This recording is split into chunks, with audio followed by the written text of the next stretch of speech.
Bonjour et bienvenue sur la Guard Zone, je suis Gwen Lefranc. Donc aujourd'hui j'ai le privilège d'être sur Groupama 4, donc lors de la Volvo Ocean Race.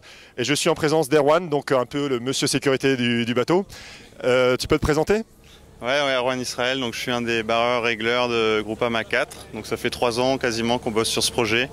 Et là on attaque la dernière étape, mais bon, faut pas négliger la sécurité pour autant, évidemment. Okay. Donc Erwan va nous présenter un petit peu une partie du matériel, en tout cas de sécurité, qui est à bord du Groupama 4.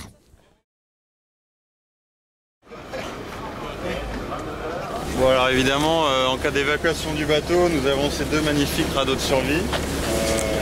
C'est deux radeaux de 16 personnes, donc c'est une taille imposante, avec évidemment la balise Zipperb. Donc dans le cas où on abandonne le bateau, pour qu'on ait toujours une trace et qu'on appelle au secours, donc ça c'est une mauvaise nouvelle. On a également un grab bag, et ça c'est une nouveauté. On a un grab bag avec du matos de sécurité pour pouvoir survivre ou appeler les secours avec des fusées si on est dans les radeaux. D'habitude, les grab bags en général sont à l'intérieur des bateaux. Là, nous, on a fait une demande pour qu'ils soient sur le pont, accessibles le plus rapidement possible, et ça a été accepté. Il y a quelques petites modifications comme ça que Volvo a accepté parce qu'ils adorent tout ce qui est optimisation de la sécurité. Après, s'il y a un homme à la mer, évidemment, donc nous avons un bouton tout près du poste de barre, ici, le bouton rouge. Ça active immédiatement l'AIS et le man overboard sur l'ordinateur du bord.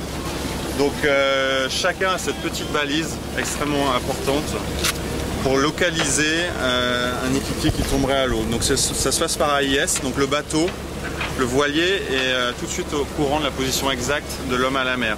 On a en plus une autre balise, malheureusement il faut deux balises différentes, qui est 406, qui avertit les secours à terre et notamment permet d'être repêché ou repéré en tout cas par des avions, des hélicos.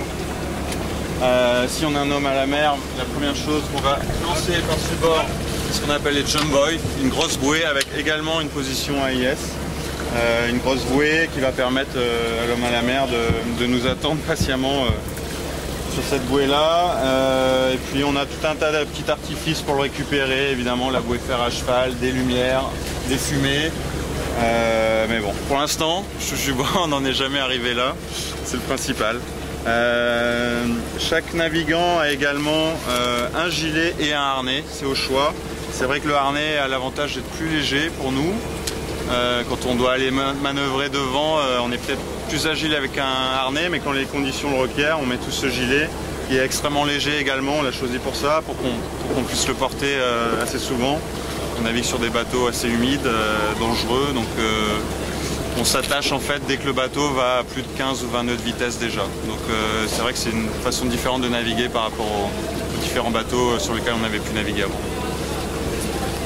Et puis voilà, il y a d'autres choses un petit peu à l'intérieur, mais le gros de la sécurité, c'est ici, c'est le centre névralgique.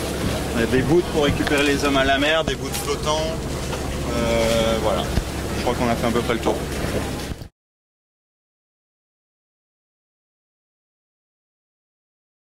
Écoute, merci Erwan pour cette petite présentation du matériel de sécurité.